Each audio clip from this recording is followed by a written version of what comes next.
皆様こんにちは、セリナです。今回は2023年下半期ベストコスメボーチェ、美的、マキアの美容雑誌3誌のベスコスランキング各カテゴリー1位のアイテムを全てお見せしていきたいと思います。各部門ごとにそれぞれの雑誌で1位を獲得したアイテムを実際にメイクしながらご紹介していきますので、下半期に人気だったアイテムをぜひチェックしていただけたら嬉しいです。また、こちらのチャンネルではベストコスメを受賞したアイテムの詳細動画などもアップしておりますので、もっと詳しく知りたいという方はぜひチャンネル登録して動画もチェックしていただけたら嬉しいです。それでは早速始めていきます。それでは早速下地部門からご紹介していきたいと思います。ランキングはこちら。ボーチェ、美的、マキア3種ともコスメデコルテのフローレススキングローライザーが1位を獲得していました。受賞理由としては、肌のツヤを光で自然に引き出し、カバー力もあってとにかく使いやすい、素肌をランクアップしてくれるなどが挙げられていました。それではこちら側の肌に実際に塗ってみたいと思います。こんな感じの軽いつけ心地のクリーム質感で自然に肌トーンをアップさせてくれます。はい、こちら側半分に塗ってみました。何も塗っていない方の肌と比較をすると、フローレススキングローライザーの適度なツヤ感と毛穴や凹凸を滑らかに見せてくれるカバー感がわかりやすいと思います。近くで見てもこんな感じで、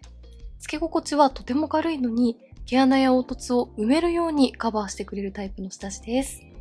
軽いクリームテクスチャーなので乾燥が気になる肌状態にも塗りやすく、塗った後もクリームで肌をしっかりと保護してくれるような保湿感が持続するので、適度なツヤと保湿感、毛穴対策、そして自然なトーンアップという下地に欲しい機能が1本で手軽に揃う感じがとてもいいアイテムだなと思いました。コスメデコルテの下地は人気のアイテムがたくさんありますが、こちらの新作もボーチェ、美的、マキアでそれぞれ1位を獲得するのも納得なくらい優秀だなと思います。続いてはこちら。リキッドファンデーション部門です。ボーチェはクリームファンデーションとリキッドファンデーション合同でのランキングとなっています。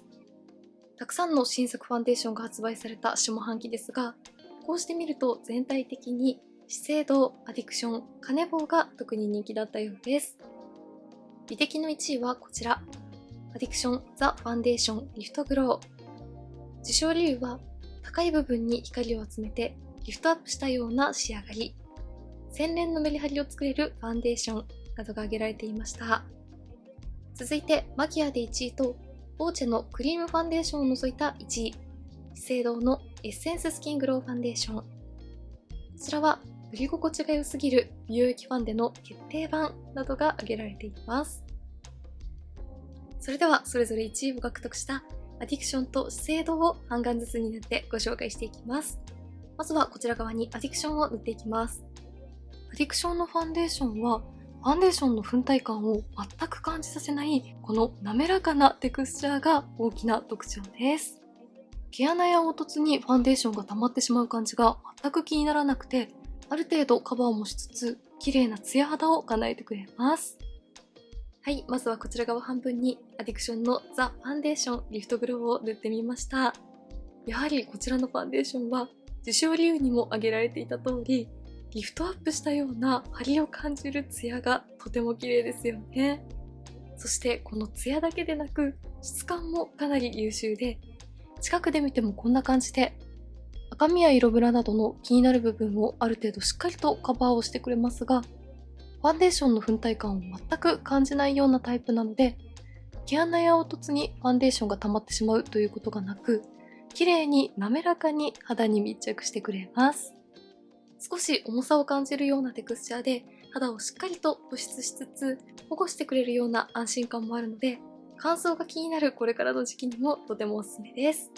ハイライトなしでこのツヤを演出できるところがものすごくいいですよね。では反対側には資生堂を塗っていきます。資生堂は美容成分がたっぷり配合されているのももちろん、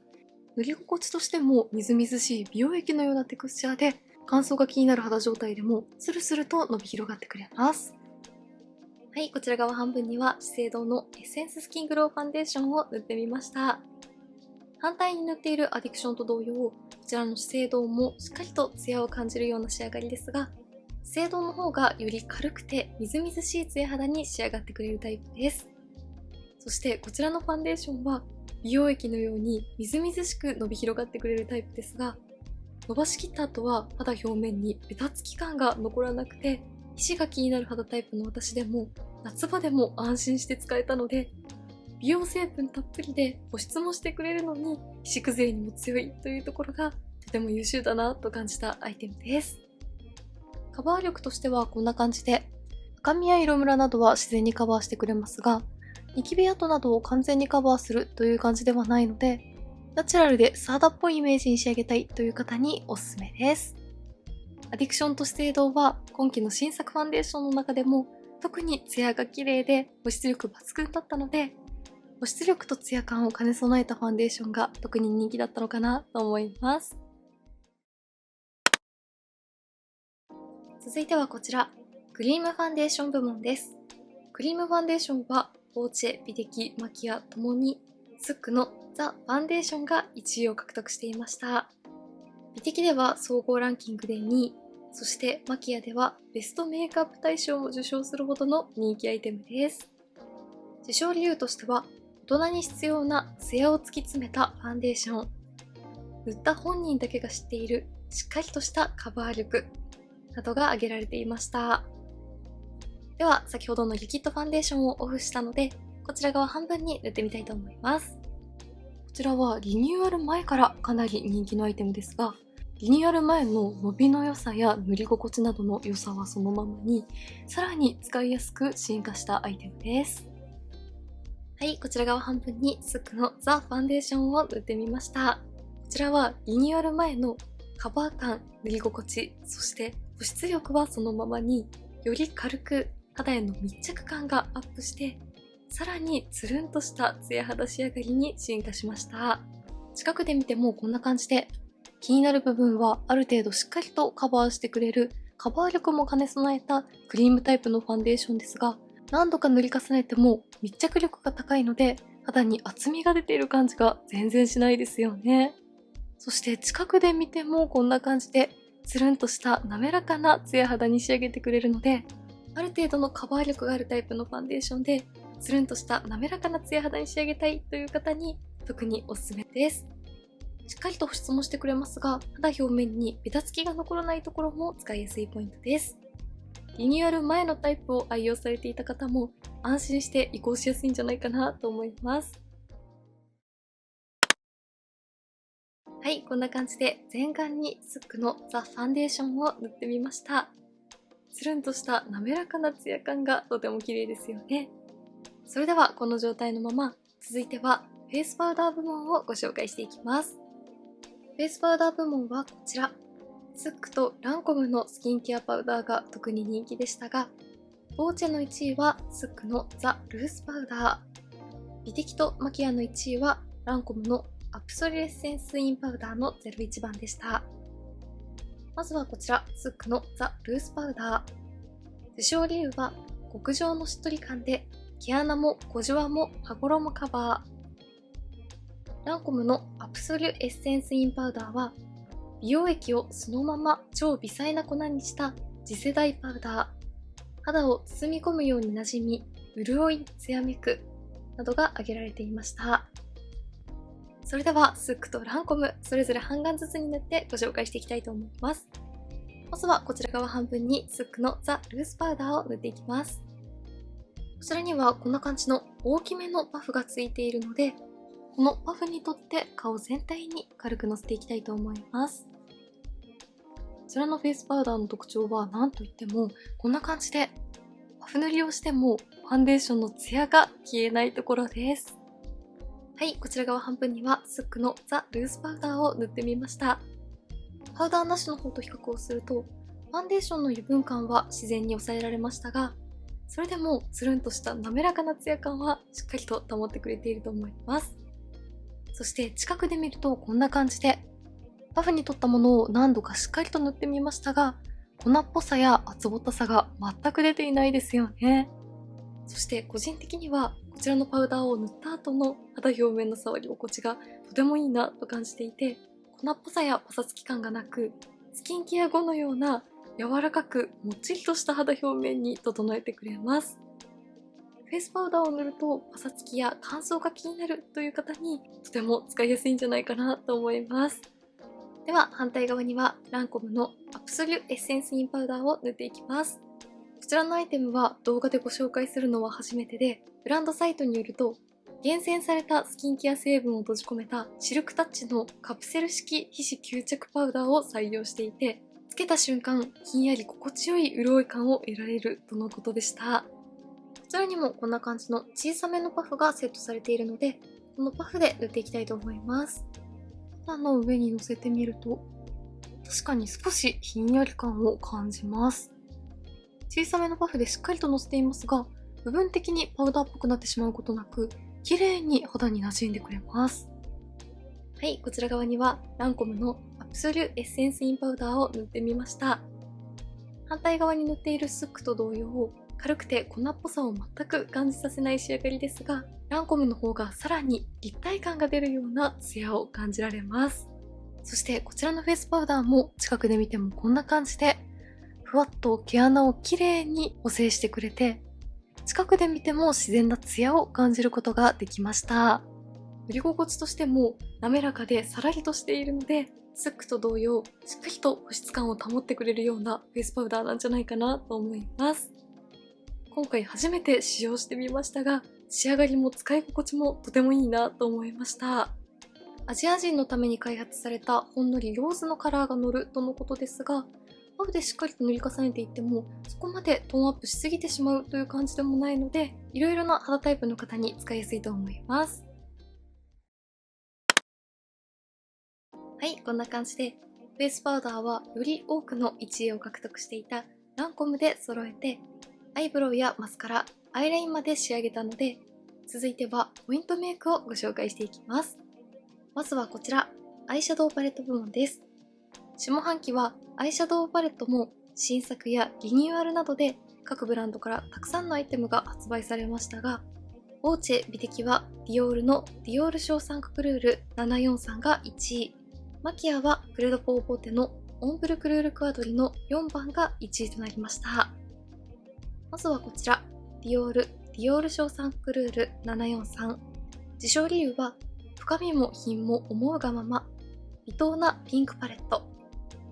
甘くなりすぎず、でも可愛さや色気を感じる色味などが挙げられています。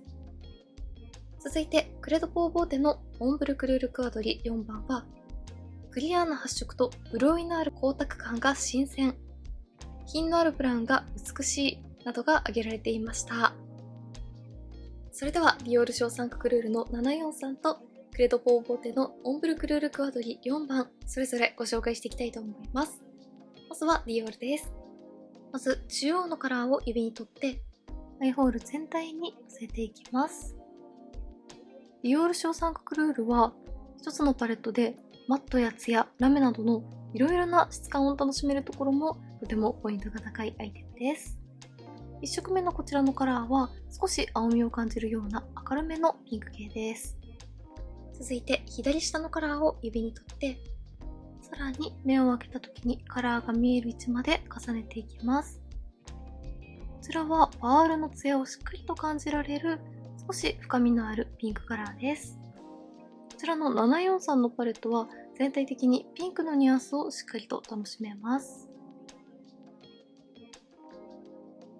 続いて左上のカラーをディオールのバックステージアイシャドウブラシの S に取って、下も全体にのせていきます。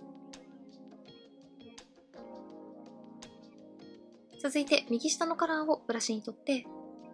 上まぶたの目尻3分の1にのせていきます。そのまま下まぶたのまつげの際にも入れて、目元をしっかりと引き締めていきます。こういった締め色のカラーがしっかりと発色してくれるところも使いやすいポイントですよね。最後に右上のカラーを指に取って、上まぶたの黒目の中心にラメをのせていきます。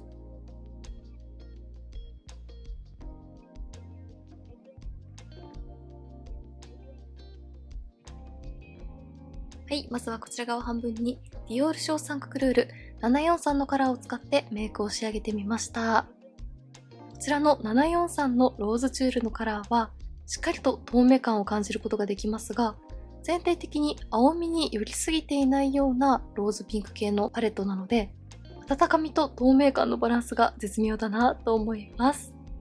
柔らかくて上品なイメージのピンクパレットをお探しの方にとてもおすすめです。では反対側にはクレドポーボーテのモンブルクルールクワドリ4番を使ってメイクしていきます。まず A のプライマーカラーを指に取ってアイホール全体にのせていきます。モンブルクルールクワドリはパレット4色のうち1色がクリームタイプのプライマーになっています。このプライマーのカラーやラメのパールや大きさなどはパレットによって異なるものがセットされています。こちらの4番のパレットは透け感のあるシアーなベースに微細なパールを感じるプライマーですね。続いて C のカラーを指に取って目の際からアイホールに向かって薄くなるようにグラデーションを作っていきます。こちらはパウダー質感ですが、先ほどベースに塗ったクリームタイプのプライマーと同じくらいのしっとり感を感じられるところがこのパレットの大きな特徴です。パウダーアイシャドウを使うと目元のパサつきが気になってしまうという方にも安心して使っていただきやすいアイシャドウです。C のカラーはほんの少しだけ赤みを感じるようなニュートラルなブラウン系ですが、指で塗っても意外と濃く発色しすぎないので調整もしやすいと思います。B のカラーをブラシに取って下まぶた全体にのせていきます。こちらはパレットで見るよりもさらにイエローニュアンスの強いベージュ系といった感じに発色します。ベーシックなカラーですが、どこか洗練感があってとても可愛いですね。続いて D のカラーをブラシに取って上まぶた1 3分の1に締め色としてのせていきます。全体的に発色が柔らかくてパールのツヤが効いているようなカラーで構成されているパレットですが、締め色はしっかりと目元を引き締めてくれるような発色をしてくれます。はい、こちら側にはクレドポーボーテのモンブルクルールクワドリ4番のカラーを全色使ってメイクを仕上げてみました。モンブルクルールクワドリは反対側に塗っているディオールとは対照的に全体的に発色はシアーでパールによる上品なツヤを感じられるような質感なので普段使いもしやすいところがポイントです。ただこちらの4番のカラーは他のパレットと比較をすると深みのあるカラーをしっかりと楽しめるような印象でした。上まぶたにメインで使ったブラウンには赤みを感じるようなニュアンス、下まぶたに入れたカラーには黄身を感じるようなベージュニュアンスなどベーシックなカラーですが一つのパレットでいろいろなニュアンスを楽しめるところもとてもいいなと思いました。それぞれ着てみるとこんな感じです。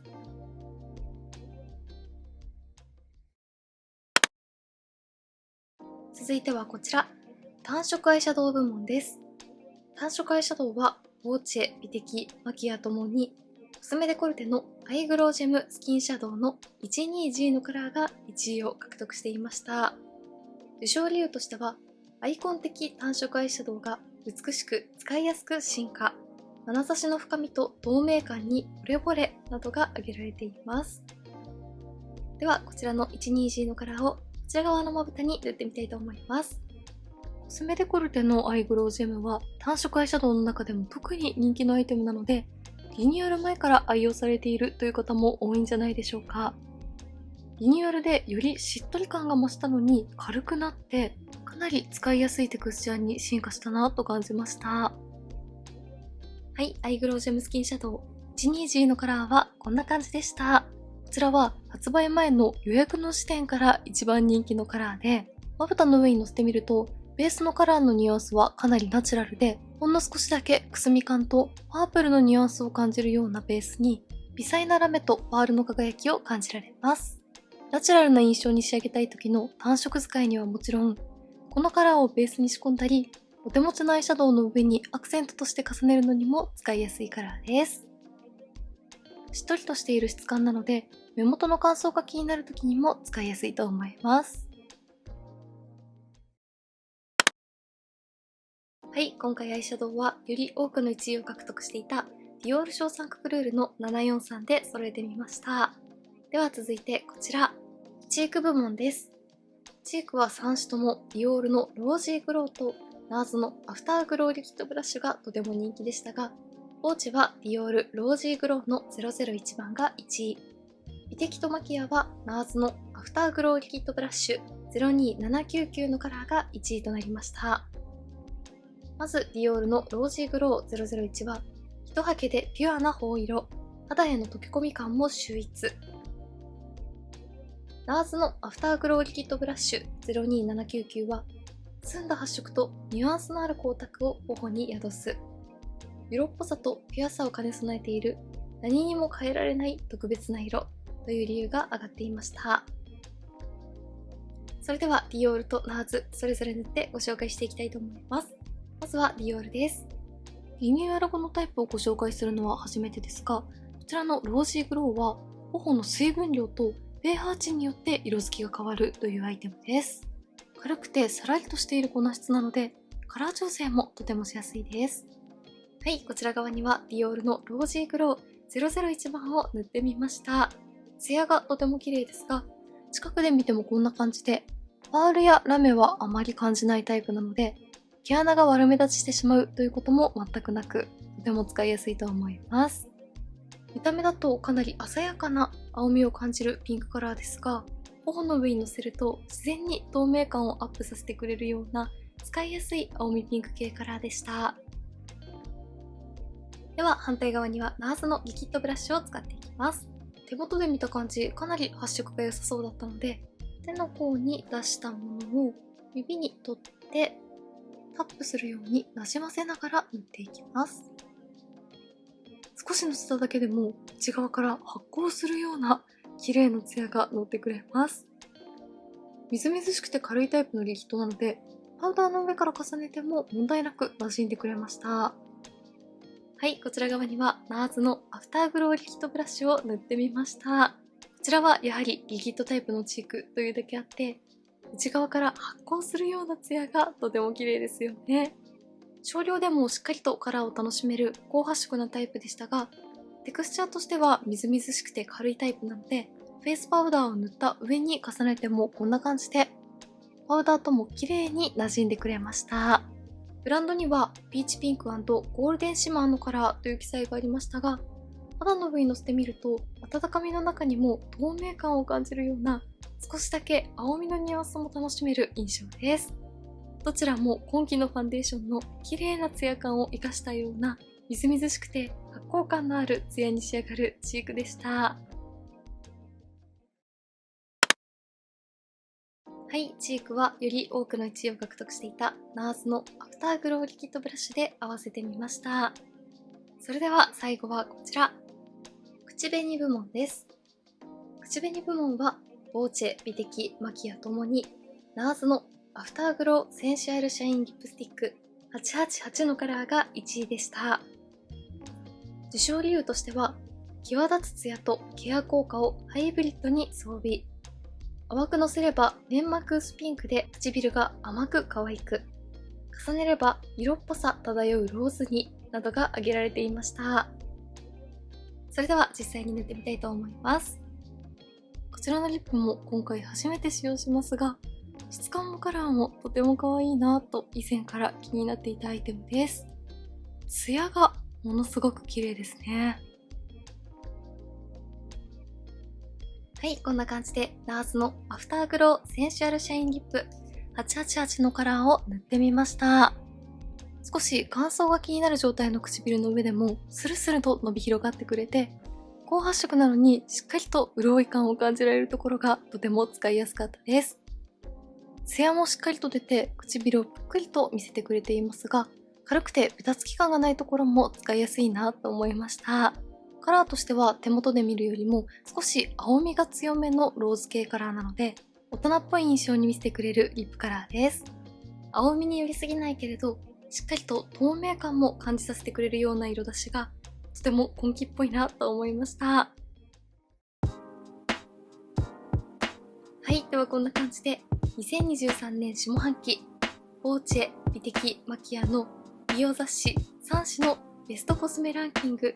1位を獲得したアイテムを使ってメイクをするとこんな感じでした。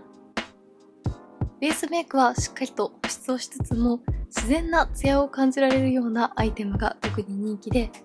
ポイントメイクはアイシャドウもチークもリップも透明感をしっかりと感じられるけれど青みに寄りすぎない、どんな方にも似合わせやすいローズピンク系のカラーが人気だったのかなと思います。